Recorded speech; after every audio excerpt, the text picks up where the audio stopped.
From the city lights to the country blue, Woody and Lou got the sports for you. From Boston streets to Kentucky's fields, get ready, folks, for the thrill it yields. Woody and Lou, sports and you, talking games, we love it's true. Every play, every score, let's dive in, it's time for more.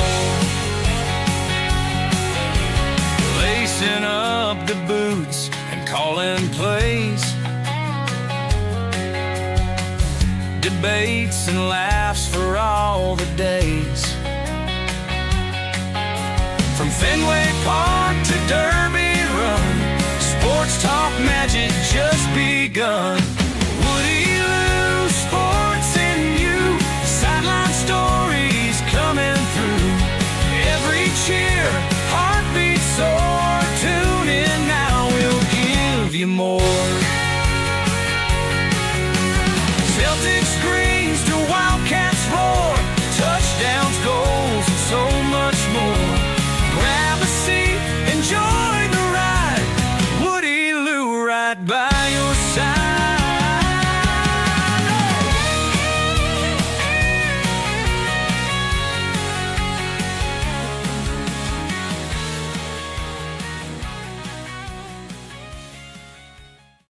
The views expressed by the hosts are their own and do not necessarily reflect the official policy or position of the Department of Defense, the U.S. government, or any of its agencies. The information provided is for general informational purposes only and does not constitute legal advice. No attorney-client relationship is formed by providing this information, and nothing herein should be relied upon as legal counsel. For legal advice specific to your situation, please consult a qualified attorney.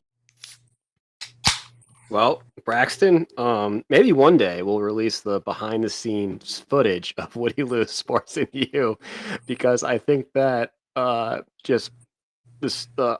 shared chat, FaceTime, basically, of us trying to troubleshoot that issue was comedy gold.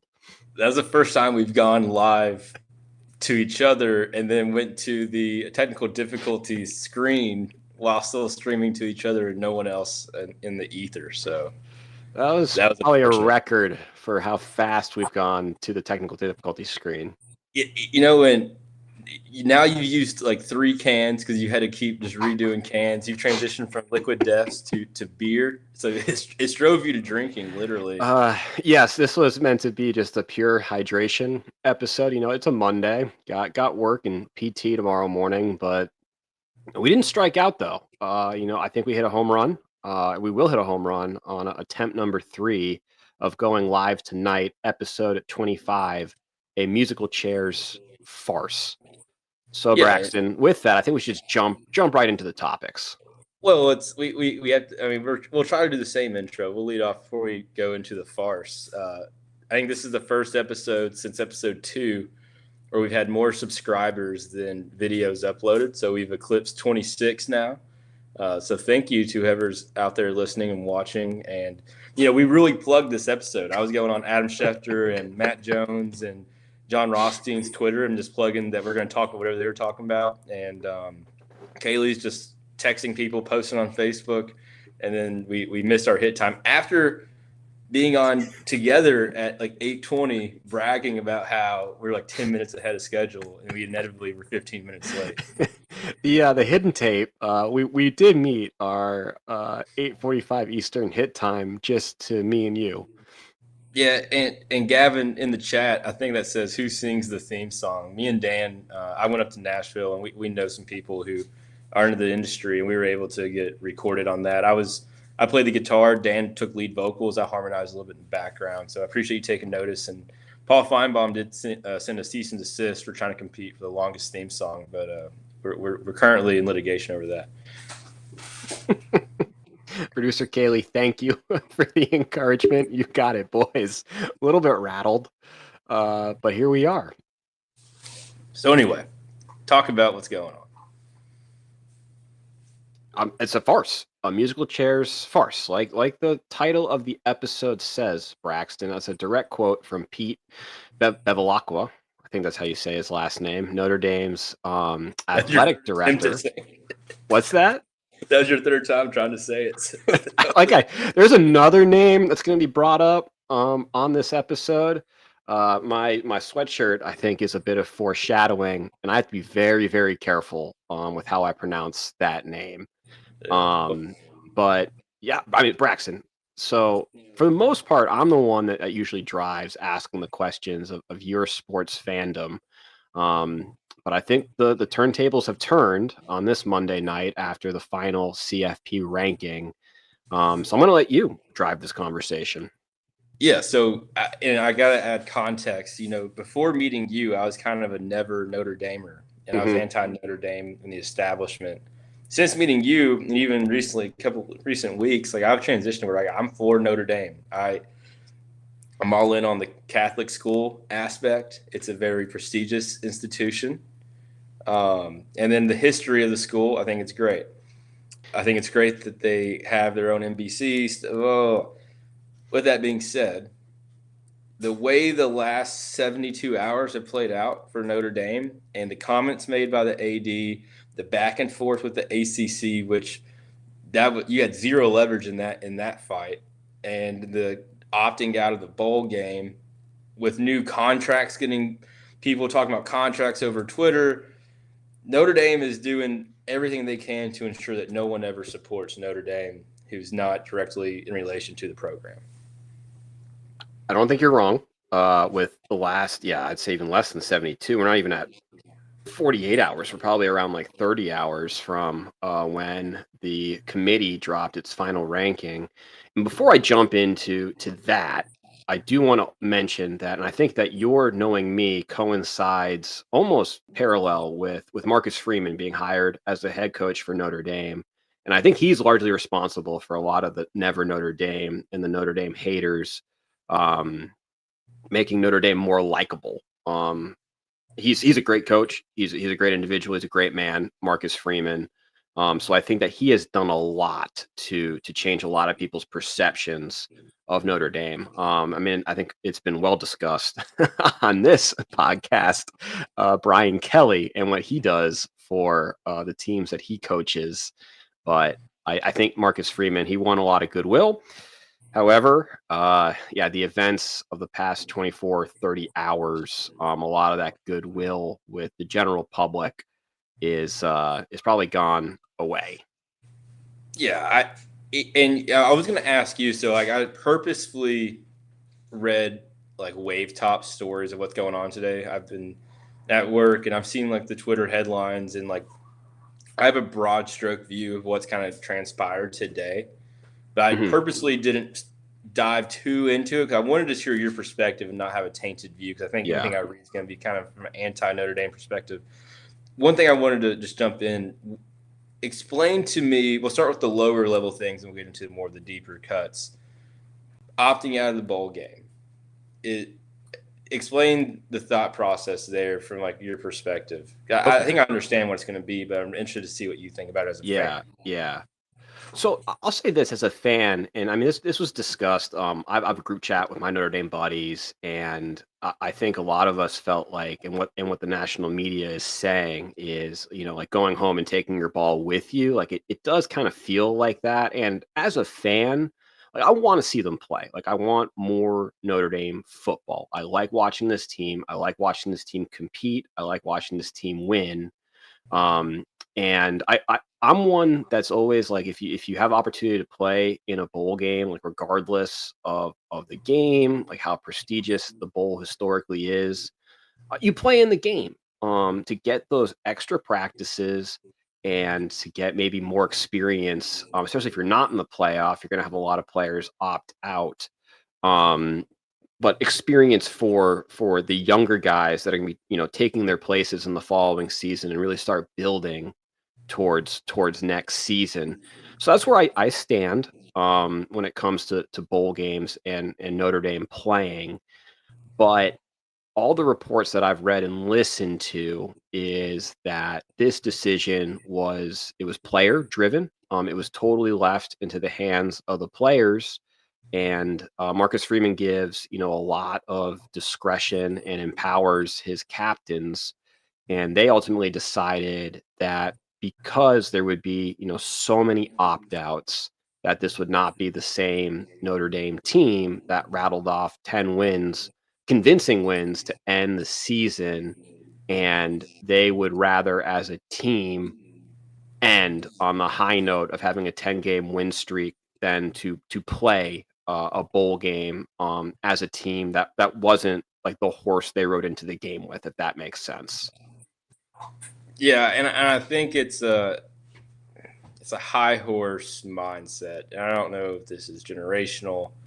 Because I lean with you, especially as a coach. I want these guys to have an extra month of practice, even more so for my freshmen, my sophomores, my red shirts, because this is a free game for guys to get game reps, and then that's going to kind of feed how you attack the next transfer cycle of gaps that you might have in coverage.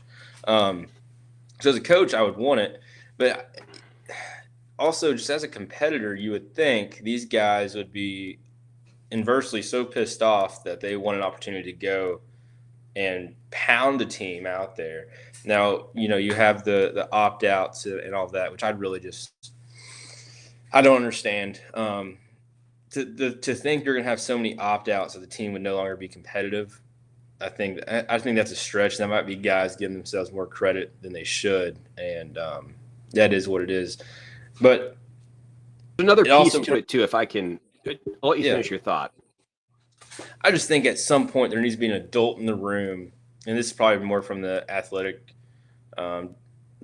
department higher up, is like, the perception of the brand by not participating, because that has impacts to recruiting, to funding, to fan support, and second, third order effects from there.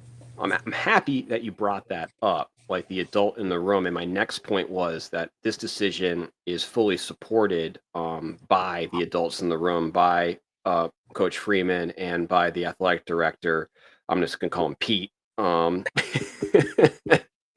the reason why I think that is the case is because, to me, this is, and I kind of like this, is Notre Dame as, an institution and a program kind of given the double birds to both ESPN and the ACC, and that they need us more than we need them. And I think Notre Dame, some people call this petty, and I think that there are arguments on both sides, but the campaign job that the ACC did as a conference on behalf of Miami, it did not sit right with Notre Dame. And I know that we're not members for football. We're an independent, but there is a partnership there. And Notre Dame has 24 varsity teams that compete in the ACC.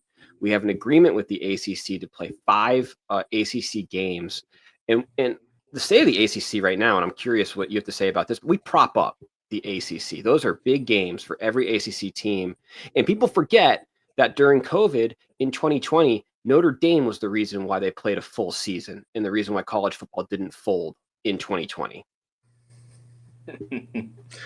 I love that energy. The one thing I would say to you respectfully, as a non-Notre Dame, I'm not a Notre Dame fan or in that like sphere, but I would respectfully say to you that when I think ACC, Notre Dame doesn't even transfer over to me thinking about baseball, basketball, swimming. Like when I think ACC, Notre Dame doesn't fit in there.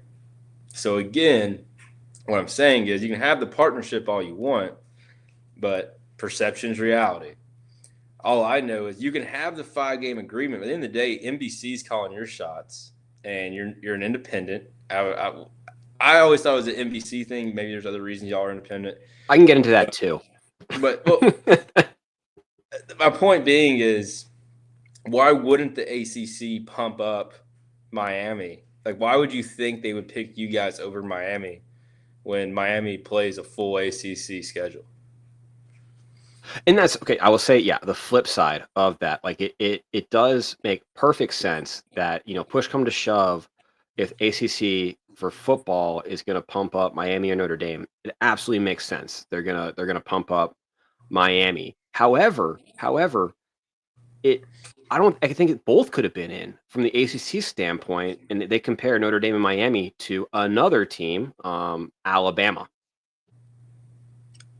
Can I say something real quick too? Yes. As we're talking about the ACC pumping up a Miami team that has a head-to-head victory against Notre Dame. Yeah, and I think context is important there. Oh, context is important there, and I think this is actually good to come full circle. You wanted to start with the decision to turn down any bowl invitation. I'm gonna start with this, that I have no issue with the final CFP ranking. I don't. As far as Notre Dame being the first team out, to me it's very logical. As far as when you have Miami next to Notre Dame lost, and that's just the head-to-head that needs to matter, because otherwise, why do you play the games? And then Alabama, I mean, 10-2 in the SEC, had a really good win at Georgia, the conference champion. And I agree that you should not be penalized for playing in your conference championship game. Otherwise, those would not matter at all. And where I think the mistake came from was the committee, their rankings leading up, because the only ranking that matters is obviously the final ranking, but they never should have set it up this way where Miami was ranked behind Notre Dame, and then when both teams don't play, Miami then jumps Notre Dame. And that's where the quote from AD Pete came from, of a musical chairs farce. And the committee did this to themselves. It was poor foresight. I don't think it was accurate during the season. And they're talking out of both sides of their mouth, too, because you look at the results of 2 conference championship games with Texas Tech and BYU in the Big 12 championship. BYU, they get the break speed off them by Texas Tech. They lose spots in the ranking. But then, I mean, Bama just lays an egg against Georgia, and they don't move at all. Okay, so what I would say about the college football playoff, and I agree with you, they do it to themselves. I think the issue, and they were talking about it on the selection show, I think the issue with the college football playoff ranking is once the first college football playoff ranking comes out, that first one's pretty in line with the AP ranking and Coaches Bowl. And I think it's really, truly that way through the rest of the season. And then when they do the final college football playoff ranking, they then transition to complete body of work ranking model. Okay. Like, does that make sense what I'm saying? Yeah, like, it does. It does. I think and that's what they said too. That's what they wait to the last one, and then they do the full body, not caring about what happened the previous week. And we have some chatter in the chat. Mason McGregor, his comment is CFP rankings before the final is pointless. Get rid of them. I don't disagree with that at all. But in defense of the weekly ranking, I think it's a measuring stick, and it lets teams know like what they need to do theoretically. If done, I don't even know the right word for this, appropriately or accurately. I'm not sure how to phrase it. Yeah. What else in the chat? We got Miss Amy Lewis. Hi, Miss Amy Lewis. Thank you again. One of our longest award winning listeners, along with Miss Patsy Gudgel. I would be the same as ND if they don't think I'm good enough to make it. I'm taking my ball and going home. Petty. So she's saying that she's petty. Hashtag. That's how bowls are going to go away. Look at all the 5 and 7 teams we have playing in the bowls. Like it's how the bowl season's going to go away. And the bowl, as a Kentucky fan, where like I strive for just a bowl appearance. Like the middle of the road bowls mean a lot to me, and I don't want to see those go away. Yeah. And the flip side of this, and I think who's really doing a good job of like almost being like a PR opportunity. I don't want to say stunt, because it's not a stunt, because it's genuine, but is Vanderbilt Commodores in Clark Lee. And I mean, they're obviously disappointed that they're not in the playoff. They went 10-2 in the SEC, and he's saying how they're excited to play one more game as this team and to show what Vanderbilt's all about. I would have loved a Vanderbilt Notre Dame bowl game. And I think like if that gets high ratings, like it's a good performance, like it's to them, it's kind of they're like sticking it to like the man, so to speak, of the CFP committee. I mean, built in like familiarity with Clark Lee being a Notre Dame assistant before going back home to Vanderbilt. That would have been a fun matchup. You know, and I don't want to belabor a point or open up any more rabbit holes, but when I'm looking at the full kind of transitioning from just thinking about Notre Dame and just look at the college football playoff ranking as a whole, Notre Dame went 10-2, and if you look at it objectively, they are 4 points away, or I guess 5 points away from being undefeated. You lose by 3 to Miami, you lose by 1 to Texas A&M. That ball goes a different way. You guys are undefeated. You hold a snap. Yep. But I'll tell you this respectfully, and this is what hurts you guys from not playing full-time ACC, even though ACC is not a good football conference, is I value Vanderbilt's season. Vanderbilt's 10-2, and even BYU's 10-2. When, if you want to be objective, BYU lost twice to the number 4 ranked team, one of which was in the conference championship. I still think Vandy and BYU had better cases than Notre Dame. I don't disagree with that. Okay. I don't. I will say, like, I mean, it's part of the selection committee's criteria. There is an eye test into how you look, into how you play. And yes, you do have to perform on the field. And Notre Dame did not do that. They lost their first 2 games. You can call them, good losses if you want to, but they're the only person they can blame is themselves because they did not perform on the field. But, and this might be a cop-out as a commentator to 9 viewers. Thank you very much. This is an all-time record for us. That will let me use this as a mouthpiece. That the biggest loser in this, I think, is college football fans, because you can't tell me that Notre Dame is playing like one of the best 12 teams in the country right now and is a true threat to make a run and have a bid at a national title in 2025, 2026. You can't tell me that's not the case. But again, they didn't perform. Other teams performed. And then as far as how like the game is set up and what the rules are, the rules are that the top 5 ranked conference champions get in, and they should because they won their conference. And this is not knocking Tulane or James Madison. They did what they had to do to get in, and they executed. But you can't. I mean, they're not national title contenders. Like, they're in the field, but they're not gonna win 4 games to win a national title. No, I agree with you. I made the statement that I think they should get rid of that, and it should genuinely just be the top 12 teams, because everyone would rather see BYU go into Oxford or see Notre Dame go into Oregon. Like, they would all rather see that for sure. And I think because we already saw Ole Miss Tulane, and that was not a contest. And really what we see is I think their mindset is, if you don't do that, you're going to really just diminish the group of 5, and there's no incentive there. Exactly. Especially with the bowl season kind of shrinking down with the evolution of the playoff, it'd be hard for them to recruit even more. And then they're hoping for, a Cinderella story type situation, which I'm not saying it's impossible, but basketball Cinderellas are much more viable, just given the sport, than a football Cinderella. Basketball is just a game of momentum, and it's just a lot less. Yes.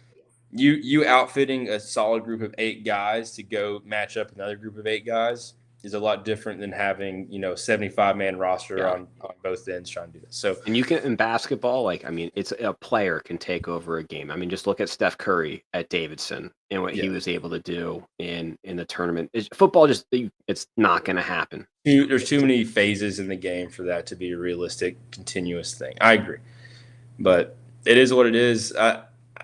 I think the playoffs fine. The only we haven't really talked about it, maybe because producer Kaylee's doing so much work for us tonight. We don't really want to talk on it, but I mean, I do think the 10-3 Crimson Tide do deserve some airtime about their situation, and I like to tiptoe into that and hear your thoughts first.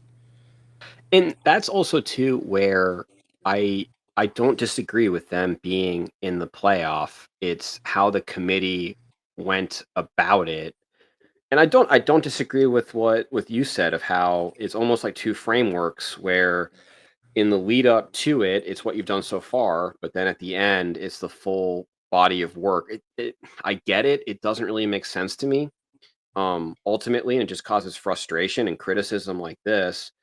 But you couldn't leave Alabama out of the playoff because it would have meant the death of the SEC conference championship. And football, they don't want to. SEC doesn't want to do that. Football writ large doesn't want to do that. I mean, there's too much green involved. But if Alabama had been left out, um, it would have caused much more ripple effects in college football than leaving Notre Dame out. Yeah, and the thing about Alabama is, naturally, they weren't going to – if they were going to keep Oklahoma as the 8th seed, they weren't going to drop them from the 9 because that's money. And you can believe all you want that it doesn't matter. The TV part of this matters a ton. He'll never come out and admit that, but yeah, you can't punish a team for playing in their conference championship game. I'm firm on that. But they did though, because if that's the case, then 11-1 BYU should be in the playoff. I mean, it's inconsistent. They did do that. They did do that. If I think an 11-1 BYU, I don't know. I think the saving grace for Alabama, and maybe where you would have saw things be different, is if they wouldn't have beat Georgia earlier in the season. Because that gives the voters in the college football poll the opportunity to be like, well, they split. Hey, they split with the SEC champions. If they wouldn't have played them, then I think honestly they may have been impacted more. Yeah, and I've heard some takes on that too. That basically, like Georgia winning the conference championship in the convincing fashion that they did, it basically negates Alabama's win during the regular season. So that's like a justification. Because I think Alabama being in is solely based on that run they had in the middle of the season and winning at Georgia. Because, like, I mean, that loss to FSU, that's bad. That's a bad loss. I think to kind of put a bow on college football playoffs so we can transition. You want to go through and pick these games? Yeah. Actually, that was like I'm surprised that you can read my mind because I was going to have you do rapid fire of the games. I'm ready to go. But before I do that, and we'll discuss this game, I'm fully on to my second team, the Yukon Huskies, who are playing in the Wasabi Fenway Bowl against the Army Black Knights. And I am fully on the number one quarterback in college football. And this is the name I said I had to be careful pronouncing. So we need a dump reel. Joe Fagano. Joe Fagano. That's, I believe, how you pronounce his name. I'm going to go with Joey F. But he's an electric player, transfer from the University of Maine. And some are saying that he should be the Heisman Trophy winner. No one's saying that. So you want to pick these games rapid fire? Yeah, send it. I got it up. All right. Saturday, December 13th in the Bucked Up LA Bowl, we have Boise State at Washington. Washington. I'm going Boise. Okay. Tuesday, December. Producer Kaylee needs to write all these down so we can have it right. Is she doing it? She should be. Let's see. Tuesday, December 16th, IS4S Salute to Veterans Bowl, Troy at Jacksonville State. That's a historical. Troy. I'm going Troy as well. Next, we got 2 games on December 17th in the Staff DNA Cure Bowl, Old Dominion at South Florida. USF. I'm going USF as well. Go Bulls. And then the second game that day is the 68 Ventures. I kind of like just reading the bowl names. The 68 Ventures Bowl, Louisiana at Delaware. Louisiana. Moment's too big for Delaware. I'm actually going to take Delaware in their first FBS season, the Blue Hens of Delaware. Now moving to Thursday, December 18th, the Xbox Bowl. They're probably gonna get some pretty cool swag. Probably get free Xbox. Player. Yeah. Missouri State at Arkansas State. Same traffic, Arkansas State.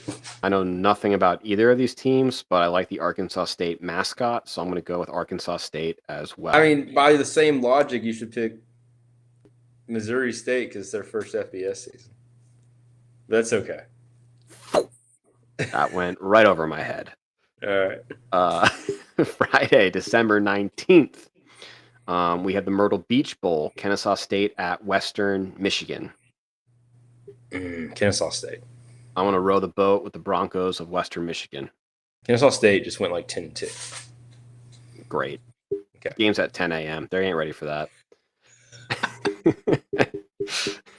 We should also maybe we'll go forward with it, but I also have the ticket prices.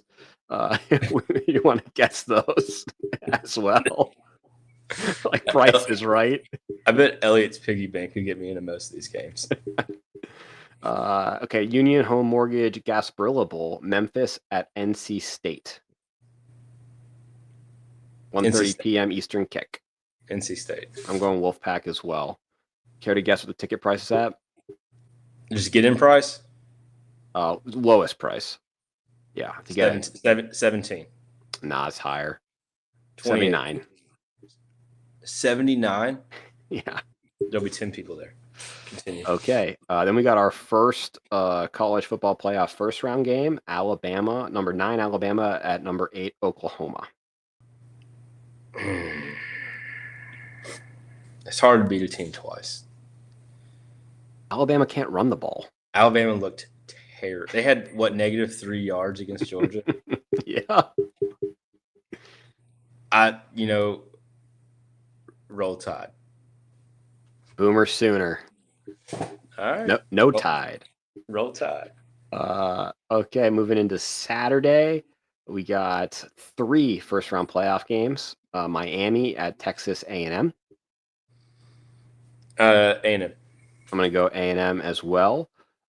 Guess the ticket price in College Station for that 11 a.m. kick. Oh, gosh. Cheapest? Cheapest. According to ESPN. $195?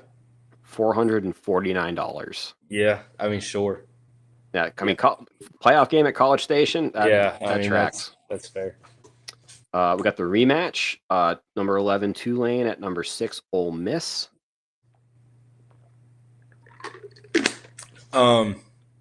This one's interesting without Lane Kiffin. Yeah, give me Ole Miss to win.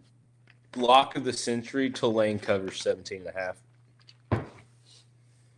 Take every cent you have in your checking account and put it on Tulane to cover 17.5. You know what? As much crap I was talking about the group of 5, Tulane and James Madison being in the field, this will be my upset.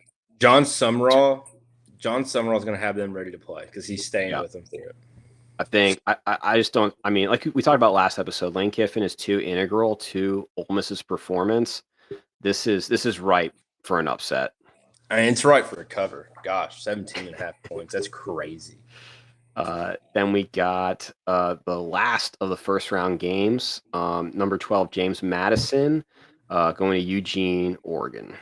No, Oregon has the Oregon has the best play caller in the country in Will Stein. Just top tier offensive coordinator. Calls the best offense, most explosive offense in the country. Will Stein calls that. So I'm gonna give Oregon to cover the 21. Yep, I'm Ducks. Okay, now back to our regular bowl games. We have Washington State at Utah State in the famous Idaho Potato Bowl. I like Utah State. I like Utah State too. I saw them play at Vanderbilt earlier this season. I mean, Vanderbilt, like Pavia, is inevitable, but I like Utah State's moxie. Sure. December 23rd in the Bush's Boca Raton Bowl, we got the Toledo Rockets against Louisville. Toledo. You just hate Louisville so much. Louisville has no one playing. I mean, I need you to think about this, Dan. Louisville smoked Kentucky, but the MVP of the Louisville Kentucky game was a four-string walk-on running back who literally paid to be there. He wasn't getting paid tonight. He was paying the school to be there and run for 150 yards. Toledo. You know, I can support my co-host, Toledo Rockets. New Orleans Bowl, Western Kentucky Hilltoppers at Southern Miss. Western. I'm going to go Western too. Scooters Coffee Frisco Bowl. UNLV. Do you know who's calling the Western Kentucky Southern Miss game? No. Matt Jones. He calls games. He's calling this one. That will be entertaining. Yep. You need to be in like whatever the New Orleans Bowl socials are. I'm gonna be plugged into that hashtag. Woody Lou Sports and You is gonna be plugged into that hashtag. We're gonna get banned from X. You're gonna say some things. For certain tweets, can you use your personal? What day was that on? It's on Tuesday, December 23rd. Oh, I have nothing to do but sit and drink and watch it either. So that'll be bad. This is at the Superdome, New Orleans. Tickets are as low as $20. Should we take the show on the road? It's a little close to Christmas. Oh my gosh! Don't get me in close proximity to him, dude. Yeah, Western Kentucky, and then Matt Jones get heckled on Twitter. Those are minus a million odds. And we got the Scooters Coffee Frisco Bowl, UNLV at Ohio. UNLV. I'm gonna go UNLV too. I like the Rebels. But then on Christmas Eve, we got one bowl, the Sheraton Hawaii Bowl, California at the Hawaii Rainbow Warriors. Hawaii, home field advantage.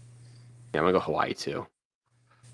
Then December 26th, game above Sports Bowl, Central Michigan at Northwestern. Northwestern. I'm gonna go with Northwestern as well. Then we got the Rate Bowl, New Mexico at Minnesota. I really like New Mexico in this one. I was gonna say I like New Mexico too. This is the old Florida coach. What the hell is his name? Well, Dan Mullen coaches at UNLV. I don't know who I'm thinking of. Then you're right. He does coach at UNLV. Yeah. Oops. This is a good beverage. Yeah. Is that Creature Comfort? Yep. Out of Athens. Tropicalia. Next we got the Serve Pro First Responder Bowl, Florida International at UTSA Roadrunners. I like the Roadrunners here. That's a great mascot. I like the Roadrunners. Saturday, December 27th, Go Bowling Military Bowl, salute to service, Pittsburgh at, East Carolina. ECU. I've had some good nights in Greenville, North Carolina. I like this. They're playing at Navy Stadium on the Annapolis campus. Let's go Pirates. I think they're going to perform. It makes too much sense. Yeah. I can't believe they made a bowl. Saturday, December 27th, Bad Boy Mowers Pinstripe Bowl at Yankee Stadium, Penn State at Clemson. Oh my God. I can't hate a bowl game more. Penn State. I'm going Clemson. I think Penn State's down bad. Your funeral. Guess ticket price. Oh, way more than it should be. $213. No, it's not that high. $117. $102. Okay. That ain't worth it. Wasabi Fenway Bowl. We got the Yukon Huskies against the Army Black Knights. Go Army. Yukon. Yeah, I figured. You know what UConn you can suck on these. What's that? Nothing. Yeah, get in the chat and tell them what UConn do. Oh, I know where this is headed. We have some chatter in the chat. Dude, get them involved one A time. new listener, Alexis Laura 2270. Hello, James Madison plus 50,000. I still wouldn't make that bet. I love Alexis. And I love producer Kaylee from Alexis Laura. We love producer Kaylee too. She does the Lord's work on Woody Lose Sports and You for no pay or compensation. It's for love of the game. And Miss Patsy Gudgel, hello. Go Army. 3 exclamation points. Go Army. Memo. Beat Navy. There goes the chat off the screen. Oh no, it's back. It's live producing. We're back. Okay, moving right along. This is the best bowl, the Pop-Tarts Bowl. Number 22, Georgia Tech at number 12, BYU. They lost their BYU.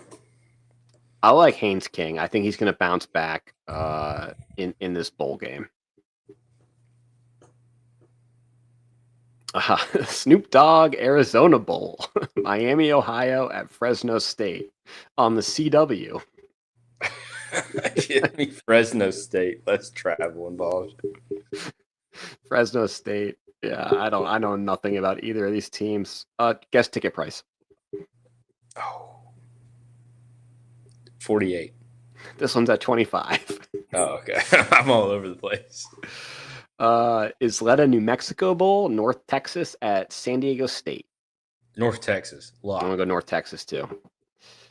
Tax Slayer Gator Bowl, number 19, Virginia at Missouri in Jacksonville. Eli Drinkwitz will win that. Okay. Virginia looks terrible in the ACC championship. Yeah, you can't lose to Duke. Kinder's Texas Bowl, LSU at Houston. Houston. I agree. It's being played at the Texans Stadium, NRG Stadium, Houston. Monday, December 29th, we have the J-Lab Birmingham Bowl, Georgia Southern at Appalachia State. App State. I'm also going to go App State. Tuesday, December 30th, Radiance Technologies Independence Bowl, Coastal Carolina at Louisiana Tech. Sean Claire's.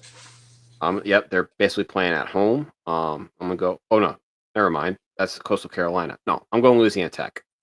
Okay. Liberty Mutual Music City Bowl, Tennessee at Illinois. Illinois next. I'm going to go Illinois too. Valero Alamo Bowl, USC at TCU. TCU. I'm going to say Trojans. ReliaQuest Bowl, number 23, Iowa at 14, Vanderbilt. Vandy. This is probably the best bowl matchup in my. No, this is up there. Vandy is going to score way too many points for them. I'm going to go Vandy as well. Tony the Tiger Sun Bowl, Arizona State at your ACC 5-loss champion, Duke. Duke. I like Manny Diaz. Cheez-It Citrus Bowl, 18 Michigan at Texas. 13th ranked Texas. Hook 'em horns. Yeah. I'm going to go Texas as well.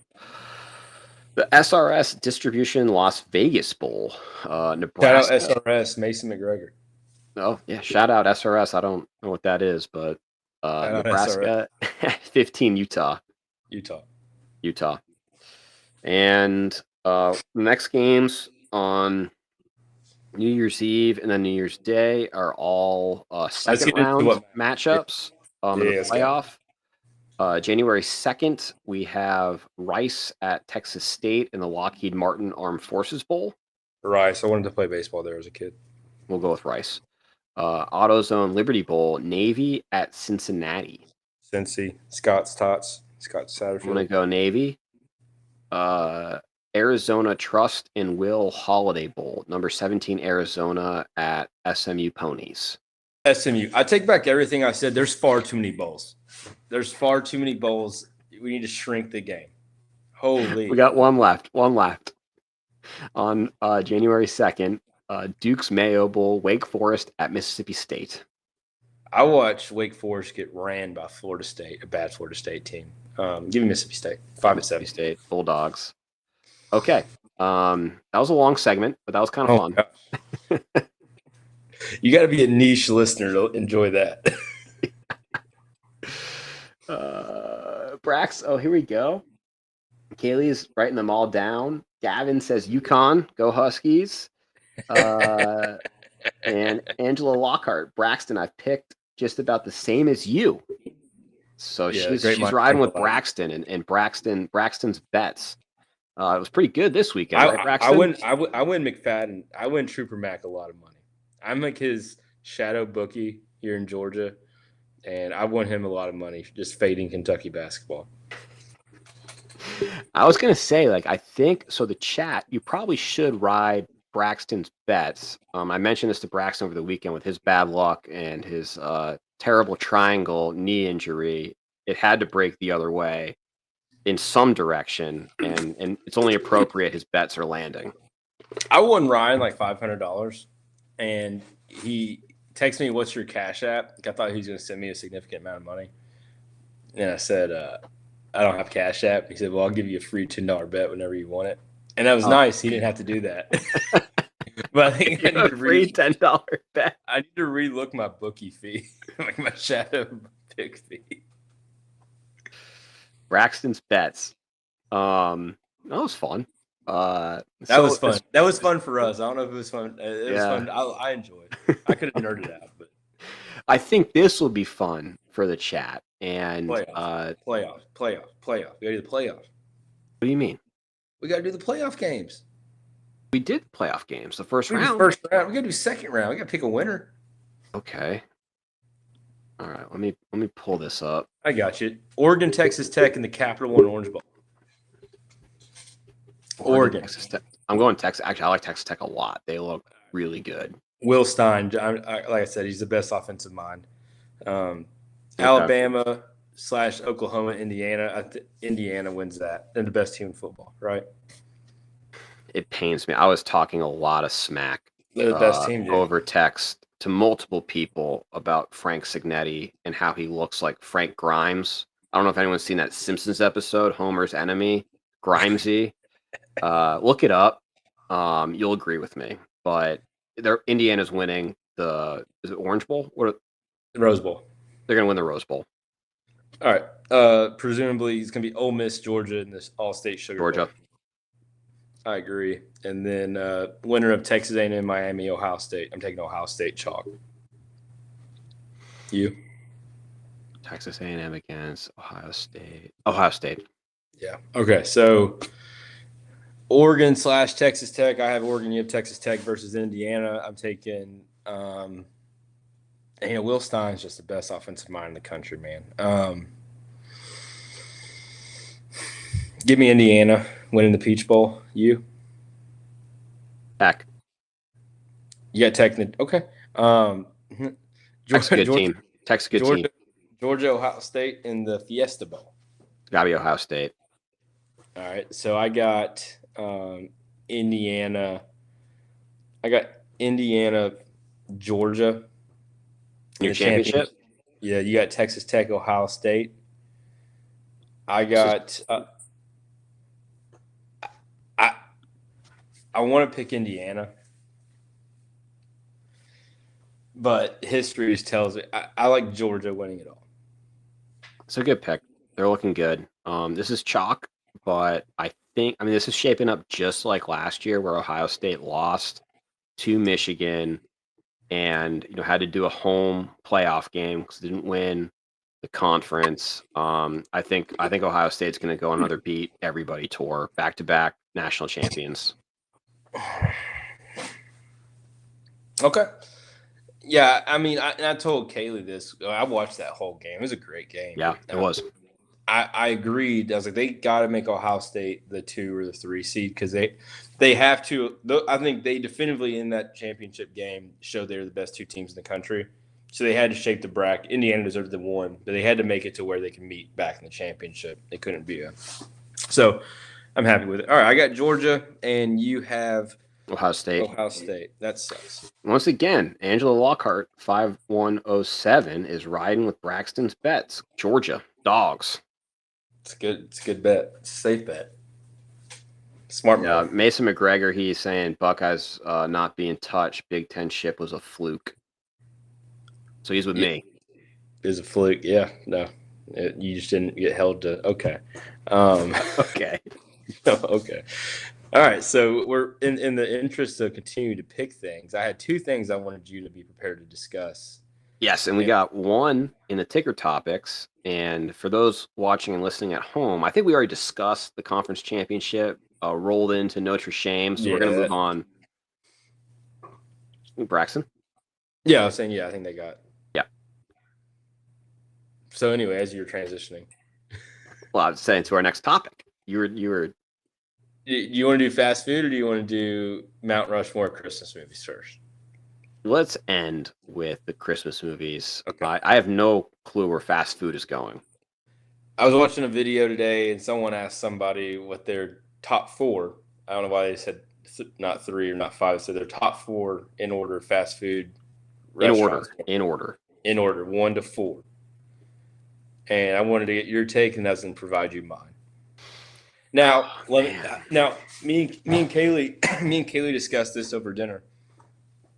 And we realized when you ask someone their top fast food restaurants, like there's a lot of brain work that goes into that. Like one of the things for her was, well, is it somewhere that's always accessible, or like what's the criteria for fast food? So this is what I'm saying. That's actually good. Yeah, like the conditions. Like what are you evaluating? I think an important question is like what is fast food? Like does that have a drive-through? Okay, so this is my criteria for fast food. Okay. My criteria for fast food is it is a restaurant where you can go inside in order to go, or you can go through a drive-through and receive your food. Okay. It does not have a drive-through, and it has to have a drive-through at a preponderance of all its locations. So, for example, some Subways have drive-throughs, not all do. So, for this exercise, Subway is not allowed. I was going to ask because, like, Chipotle, not all, but some have drive-throughs, but it's also an order ahead. You can't order in a drive-through. It's like a pickup drive-through. This has to be you go up in the drive-through, you order through the microphone, and then it does not have to be necessarily it doesn't have to be like, hey, I know on this road trip, this 2-hour trip, it will be available to me. It's not constrained. It just has to be an established fast food chain that has locations in more than one state. Okay. You want me to lead off, or do you need time to dwell? But it's not like we're not like drafting. We could have the same like 1-1. All right, my number 1 is easy, Chick-fil-A. Okay. Yeah, I like Chick-fil-A a lot. But what I like Chick-fil-A, and because I feel like it's got some healthier options that I usually go for, but I'm gonna go Popeyes. That chicken sandwich is the equivalent of like crack. Popeyes is your number 1 fast food restaurant. I just think about what you just said. I just want you to dwell on that for a second. No, I take that back. Popeyes is not number 1. Cookout. Cookout's number 1? I love Cookout. All right, Cookout, Chick-fil-A. Number 2. My number 2 is going to be one that people might be surprised by. Slim Chickens. I don't even know what that is. Well, luckily for you, there's a Slim Chickens in Hendersonville and Mount Juliet for you to enjoy at your leisure. I'm going to go check that out this weekend. I've never even heard of this. The best chicken. I mean, the only reason I have Chick-fil-A in front of it is because of the Chick-fil-A has breakfast options and Slim Chickens does not.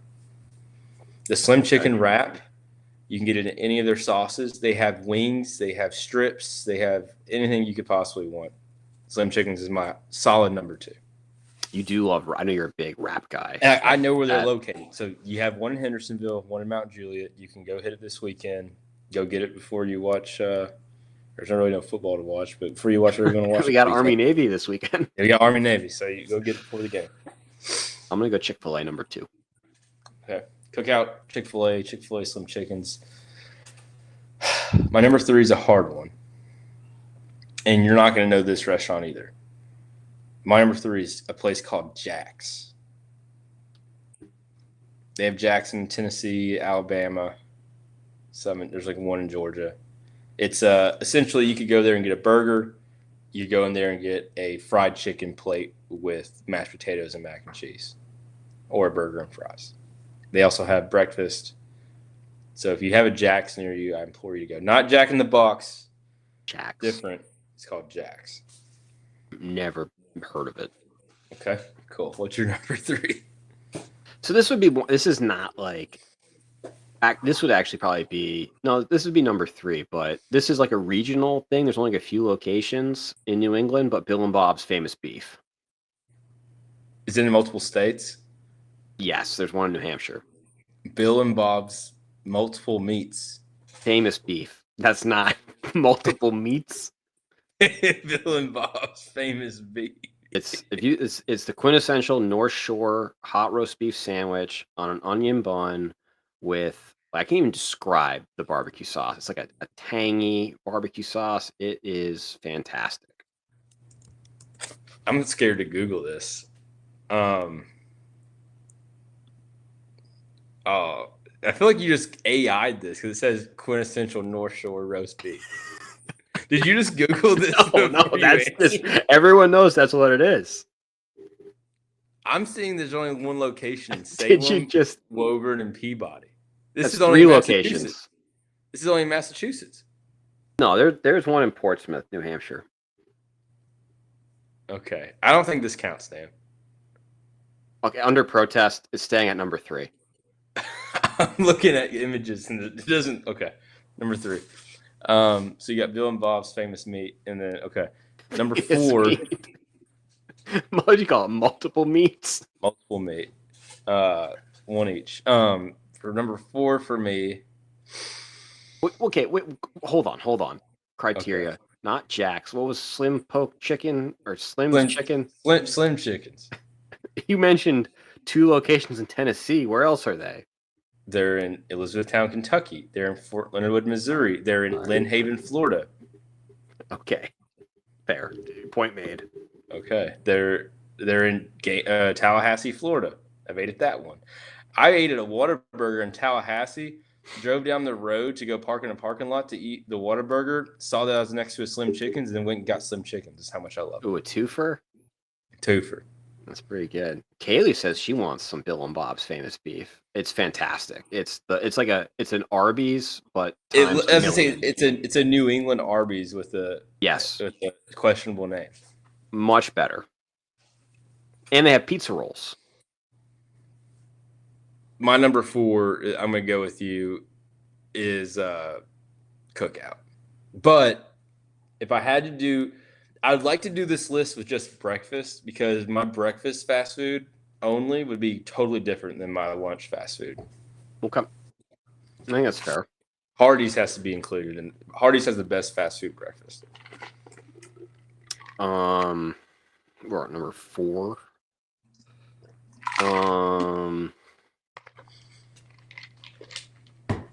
I'm assuming Steak and Shake doesn't count. Obviously not, Dan. They have a drive-through. Yeah, but you know. You know. Obviously not. Dude, whoever put Captain D's in the chat, it's kind of blurry, so I can't see who put it. Captain D's. That'd be Angela Lockhart. I was telling Kaylee, I was like, we drove past the Captain D's, and I was like, Kaylee, I'm really craving Captain D's. To which then she is that like Long John Silver's?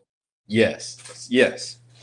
Fast food, seafood. I don't know. And Kaylee just like verbally assaulted me, and then so where I'm from in Mount Sterling, Kentucky, they have a Long John's and they have a Captain D's. And Kaylee went on this thing about how the only time she's Florida girl, the only time she's ever had Captain D's in her life is the one in Mount Sterling, and she was like almost mortified about going to it. But I would go to Captain D's right now. So good. Well, producer Kaylee's saying her number 4 is Sonic. That's a good. I like Sonic. I do like Sonic, but my number 4 is gonna. I'm gonna go Popeyes. I love Popeyes. That's a wild take for me. Gavin with the Carl's Jr. And that's the same as. Why'd he say Carl's Jr. like he's from freaking California? What do you mean? There are no Carl's Jr.'s in Alabama. Isn't that the same as Hardee's? Hardee's, yeah, it's Yeah. the West Coast. It's the West Coast Hardee's. So we're on 5. Yeah, we'll go 5. We'll go 5. Okay, we'll go 5. And Want me to read it, Braxton? Remember, Yeah, you and I okay. are the only ones who like it better than Long John's. I love Captain D's. I've never been. Okay, hand up. I'm spoiled when it comes to like seafood, and it's it'd be like me going to Olive Garden. But here's the thing. I'm versed in good seafood. I've eaten fresh food in Charleston, in Florida. I've gone offshore with listener Gavin and caught mahi and then cleaned mahi and cooked the mahi. I've had fresh seafood. Captain D's hits, and their sides are remarkable. So what? Okay, if I go to Captain D's, what am I ordering? So they used to. I haven't been to Captain D's in a long time. They used to have like a 2 fish, 2 chicken dinner. Okay. So you get 2 things of fried fish. We don't know what type of fish it is. And then you had 2 chicken strips, and I'd get the mac and cheese and the French fries, and I'd add a side of okra. Okay. Oh my gosh! You're having a moment right now. And they give you this long little roll type deal, and you dip that roll in the mac and cheese a little bit. It's pretty good. Does sound pretty good. We're getting some chatter. Carl Jr. is superior to Hardee's from Mason McGregor. Where are you guys going to Carl's Jr. at in Greenville? Is there a Carl's Jr. in Greenville I don't know about? I went to In-N-Out. I went to California. I went to In-N-Out, and I can tell you right now, terrible. Interesting. In-N-Out. I've had it in California. I'm verified. Not good. I like In-N-Out, but that's not my 5th. My 5th is Taco Bell. Yeah, I'm late to the Taco Bell game, and I really like Taco Bell. I haven't really had a bad. I had one experience with Taco Bell in Bullock, where I ate it coming back from St. Louis one night at like midnight, and I had a PT test the next morning. I did my push-ups. I was feeling fine. I had some rumbling. Sprint drag did not go well. Taco Bell. And this was the old PFT. This is the old one? So I did the push-ups. I was like, I kind of feel it. I'm on the sit-ups. I'm up on the sit-ups, and I was at like 60-something, and I threw up on the dude holding my feet. And Your test should have immediately been null and void. And then the whole 10 minutes you had before the run, they had a porta-john like 2 blocks away, and I was in there the whole time. It was bad. Apparently, Taco Bell was a controversial pick in the 5 spot. Angela Lockhart, Taco Bell is a no-go. I love this take from Gavin. He says he would rather starve. He would go hungry before he eats Captain D's or Long John's. That is so obnoxious. Taco Bell is situational top 2. And then In-N-Out is overrated for Mason McGregor. Taco Bell being situational top 2 is from Gavin. So did you do your 5? Your 5th spot? No. What was my 4? Cookout? Okay, let's recap. So I had Cookout, Chick-fil-A. Chick-fil-A, Bob's Big Beef. Bob's Big Beef might actually be number 1 if we're allowing it. Bill and Bob's Famous Beef. 4, I had Popeyes, and 5, I had Taco Bell. I'm taking Chick-fil-A, Slim Chickens, Jack's, Cookout. And honestly, I might play this safe, and I think I'm going with the Golden Arches at number 5. That is a safe pick. I think their breakfast. I love their breakfast. I am a noted. I love their hotcakes. I'll tell you this. So like me and Kaylee went and did a little staycation down in Jacksonville, and I woke up hurting the next morning, and I got on the McDonald's app. I ended up just going and getting like 4 McGriddles, but I had like the big all-star breakfast plate, like locked and loaded, and I kind of regret not getting it because like it seems like, and like somehow the breakfast the hot cakes like combo, you get so much food and it's like cheaper than anything else on the menu for some reason, which I don't understand. I really like McDonald's breakfast. Archie's a good pick in five spot. That's safe. I'm actually not really happy with my draft. You don't like your draft? I think my draft wins. I've never even heard of Slim Poke Chicken or Go to the one. Captain Go to the one in D's. Mount. I guarantee you that one in Mount Juliet's good, dude. I ran a race in Mount Juliet a few weeks ago. I'll have to check it out. I like Mount Juliet. So can we finish on our Mount Rushmore Christmas movies and keeping with the season? Yes. I think it's a good way to wrap up episode 25. So Kaylee's got me. We're watching Christmas movies every night, and this is always a challenging thing. Is like, when do you start watching the Christmas movies, and then how do you space it out appropriately so you don't want to do the good ones too early. You know, and a tradition in my house since probably the age since I turned like 4 or 5, I've watched Christmas Vacation on Christmas Day. My parents forced me into it, and they beat me into submission where it's my favorite Christmas movie now. Well, we did do that in Poland. That was fun watching it on Christmas Day. We watched some other movies that I hadn't seen before as far as Christmas movie go, like Daddy's Home 2, which I thought was hysterical. Doesn't break my Mount Rushmore, but that was a newer Christmas movie that I really enjoyed. You know what Kaylee made me watch last night was called The Family Stone. It had Sarah Jessica Parker, Diane Keaton. Have you seen that? No, but it is popped up on every single streaming app I have, and I've watched the preview trailer like 3 times, and it's on my list. It's emotional. And you know, Dan, Kaylee got really mad at me because we're pretty close. Do you have siblings? I have a brother, yeah. Older brother? No, he's younger. How old is he? Ryan he is 32. He'll be 33 in March. His name's Ryan? Mm-hmm. You never disclosed that information. So I definitely told you I had a brother when we lived in Poland. Definitely, that never came up. You know, you having siblings, The Family Stone was emotional. Like, the ending is very sad. I don't want to say I had tears, but Kaylee definitely had tears. I try to stay stoked. Anyway, it doesn't sound like a very happy Christmas movie. I like to be happy at the holidays. No, it's a funny, happy drama. Okay, it's a dramedy. Yeah, but the ending like really just pulls on every string you got. Gotcha. Miss Patsy Gudgel loves The Family Stone. Yeah, I mean, and that makes sense. Like it's a very wide demo. It's a wide demo film.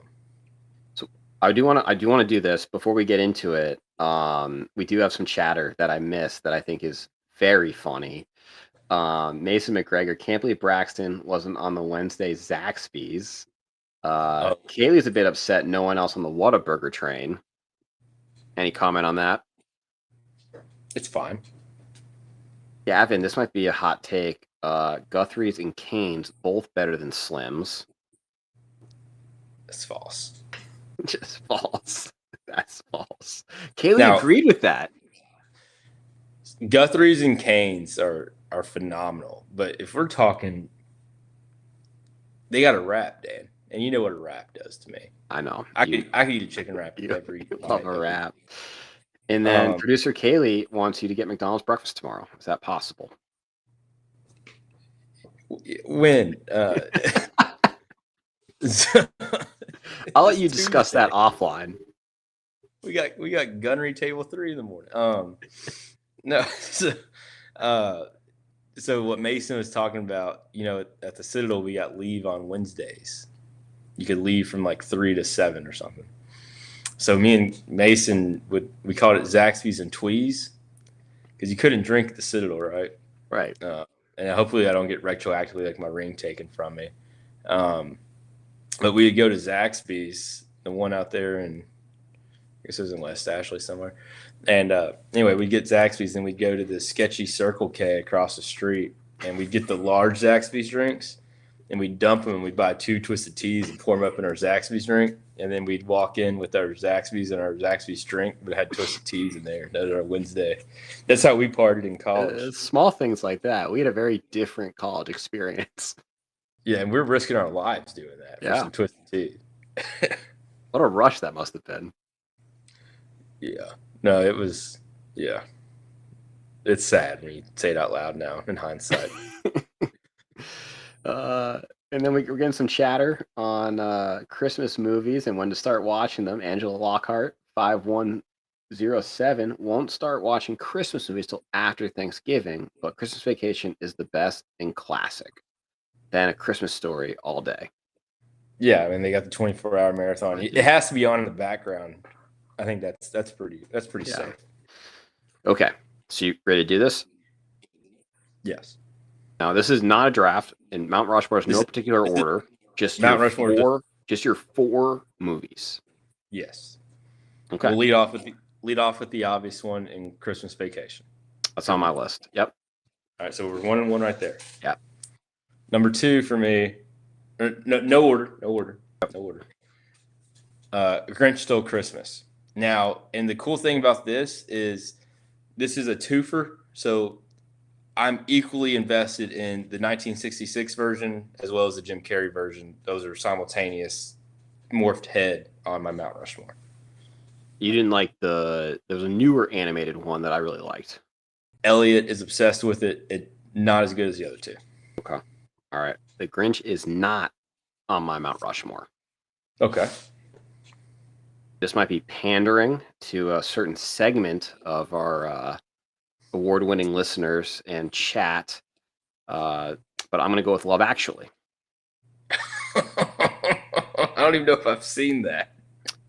It has a fantastic drinking game associated with it that's become a Christmas holiday season tradition for me.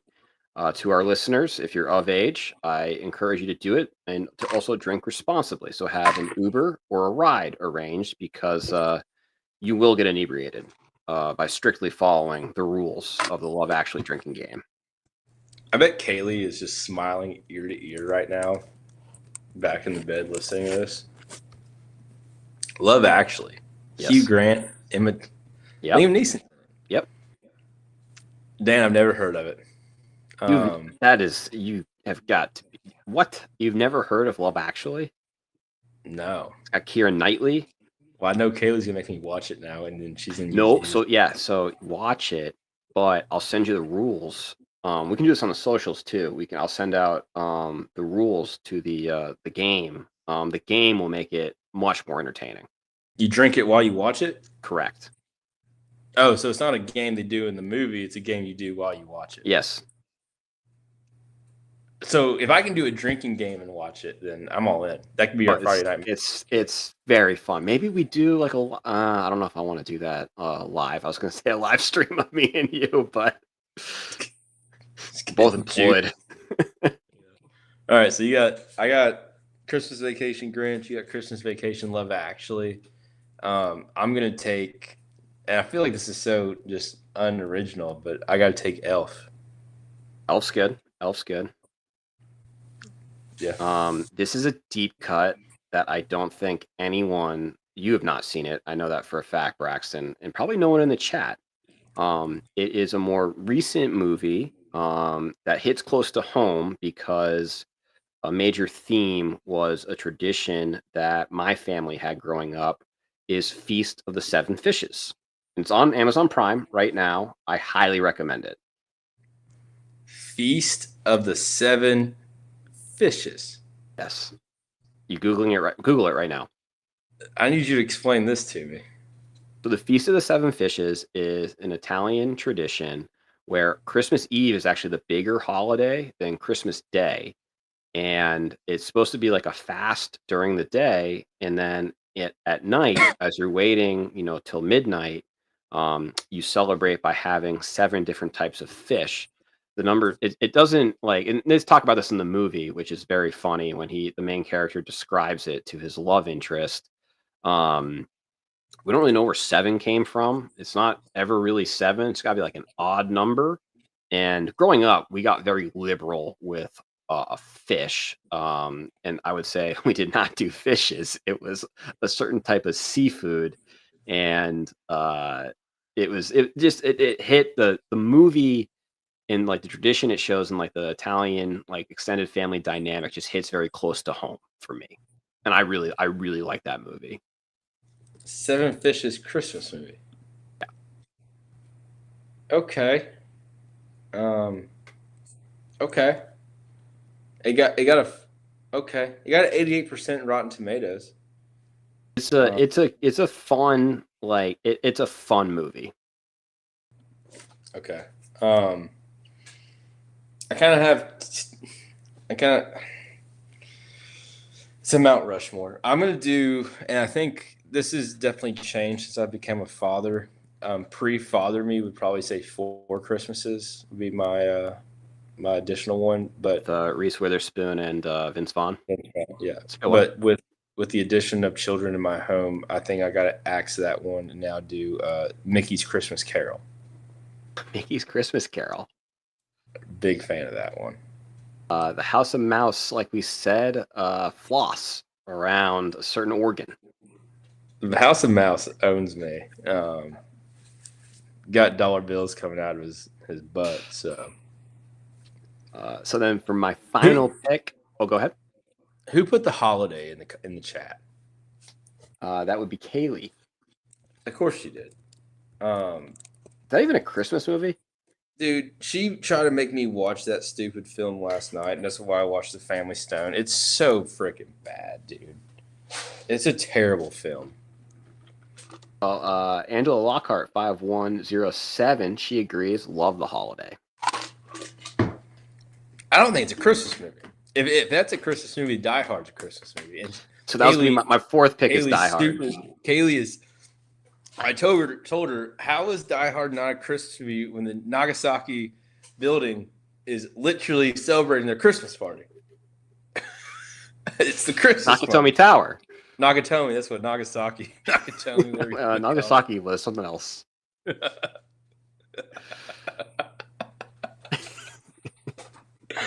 Yeah, Freudian slip. So that's mine. And controversial pick, Die Hard is a Christmas movie. So those are my 4.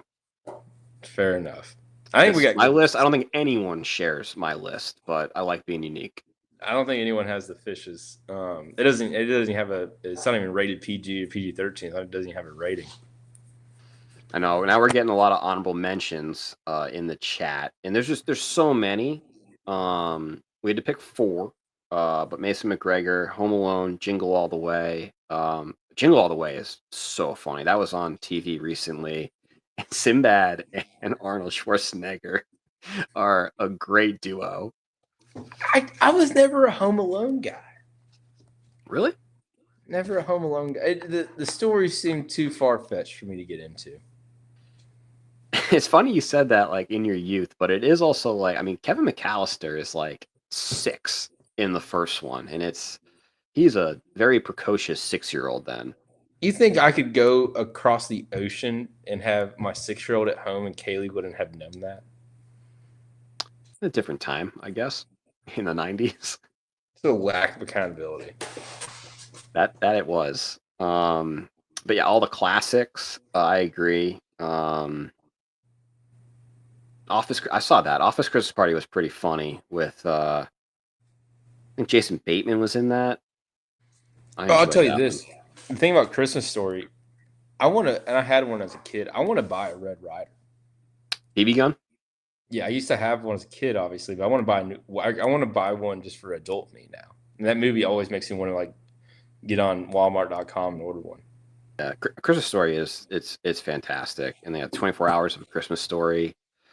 If you're like when you're opening presents on Christmas Day, like I think on the TV on mute has to be the Christmas Story is just. That's on. Actually that was a tradition in my house growing up. Like it was Christmas Story was on. And I was like half listening because I was trying to Google the seven fish, but You mentioned Christmas Eve. So like growing up for us, Christmas Eve was like we did our primary Christmas, like our present sharing and like all of that was done on Christmas Eve, and Christmas Day was just reserved for Santa Claus. Sure. That's how We we had something similar. yeah. Christmas with the Cranks is being brought up. I like that one's pretty good. That's a good Tim Allen, Jamie Watch Lee that one. Curtis. I've watched that one. That This one's season. funny. It's Patsy. You'll shoot your eye out. Yes, Yeah. with the Red Ryder BB gun. Oh, I forget. Yeah, the Santa Claus movies are the first one's very, very good. 2 and 3 are meh, but the original Tim Allen, the Santa Claus, is good. Are you a Fred Claus guy with Vince Vaughn? I don't think I've seen that. It's worth a watch. Okay, I'll check that out. Bad Santa is pretty funny with, I asked Kaylee. with Billy Bob. I think HBO Max has all of them right now. And I asked Kaylee if she wanted to watch it, and she said no. There's one that's just eluding me right now. That is a very funny movie. Shoot. I just haven't tipped my tongue. Oh, you want to know? Can I tell you my least favorite Christmas movie of all time? Sure. And it's not even close. I actually would rather watch The Holiday than watch this movie. The Polar Express. I don't think I've ever seen that. You're not you'll never get those 2 hours back. I remember I think it was the first Christmas of me and Kaylee like being like lived in boyfriend girlfriend like 2019. And we went to her family's house for Christmas. And she kept going on about how Polar Express was like a Christmas tradition for their family. And I was like not pumped about that at all. And I can remember sitting on the recliner and the Polar Express came on and she got super embarrassed and mad at me because I was snoring within like the first 15 minutes. I snored throughout the whole movie as their family was watching it. Kaylee, being like probably less than 5 feet from Braxton for 9 months in Poland, I'm familiar with that snore. That's what I'm sleeping good. It's a deep sleep. It's not a Sleeping good. I remembered the movie. This is also a deep cut. This is actually my mother's favorite Christmas movie, and we watch it every single year when I'm home. I'll Be Home for Christmas with Jonathan Taylor Thomas and Jessica Biel. I'll Be Home for Christmas. On Disney Plus, no free ads. Well, you made me upgrade to the most expensive Disney Plus thing I can. So my mother loves that movie. The critics did not. No, the critics did not like that movie, Dan. It's pretty funny. Jonathan Taylor Thomas is pretty good in it. Post Home Improvement, JTT. Young Jessica Biel. Yeah, this is like Seventh Heaven Jessica Biel. Fair enough. Jack Frost. That's one.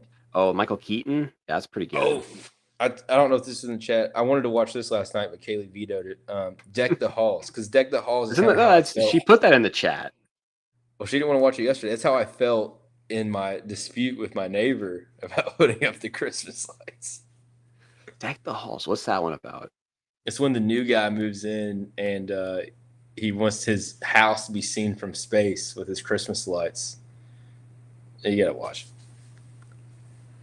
That's good too, Dan, from Kaylee. I think that's in response to JTT and I'll Be Home for Christmas. He's gonna make me watch all these now.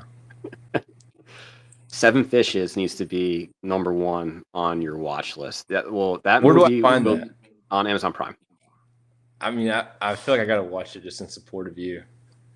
Watching that movie, that was my Christmas Eve. Is it Catholic based? Yes. Will I miss some nuance, or will I be able to fill in the gaps?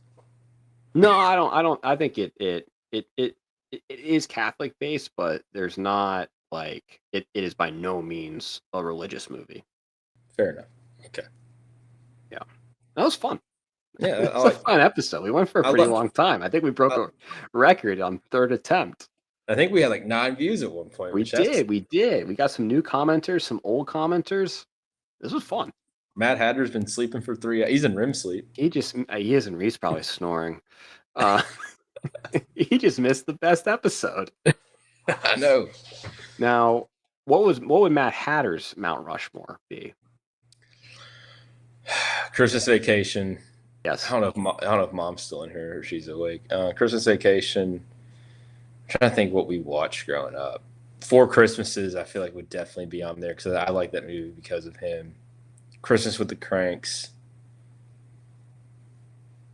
I know those three for sure, and maybe probably Elf. Probably similar to me. I think mine's Christmas Story. Did you put that in there? He might. I don't know if he was a Christmas Story guy. He may have been a Christmas Story guy. I feel like him or my mom were, and the other one wasn't. I don't remember. This is too funny. Kaylee, producer. I love you, producer Kaylee. Father of the Bride isn't a Christmas movie, but I like to watch it this time of year. Whatever you want to do. And she gave me so much flack about Die Hard. Literally happening during a Christmas party. 10 viewers at one point. Man, you do a Is that good our first job. time breaking double digits? Yes. Live. And Matt Hatter wasn't even here. I know, it should have been 11. Gosh. You did a good job pumping this episode up. It's all thanks to Kaylee. We got some subscribers. Producer We appreciate Kaylee. all of you guys. We do. Whenever I get my inevitable knee recovery, assuming I just don't have like a slight sprain and I'm just being soft about it, we'll have nothing but time to produce content. Like so I was good. Like glass half full, silver lining. Like obviously you were down bad, still are, but it's gonna grow the show. If I can't learn to make a reel on Instagram in my 12 to 18 month recovery window, then I just don't deserve it. You think we could offer like a CSP internship? I'm willing to put up an incentive-based job position to where if you create these reels and post them based on their engagement level, you'll get payouts, and we'll have that contract structured out so you know exactly what to expect. Full table of payouts. Yeah, I'm fully prepared to do so. And this is a very nice compliment from one of our newest listeners to this show, Angela Lockhart 5107. You guys are so fun to listen to and watch. Thank you, with a big blue heart. Share it with everybody you know. On that note, Braxton, I think it's a good time to sign off. Very well. It's time for me to go to bed. I got to get McDonald's in the morning. Yeah, you do got to get McDonald's in the morning. But again, yeah, thank you all. So yeah, download, subscribe, listen, share. Any final thoughts, Braxton? Appreciate you guys. Georgia's going to win it all. Bet them heavy. Ohio State. All right.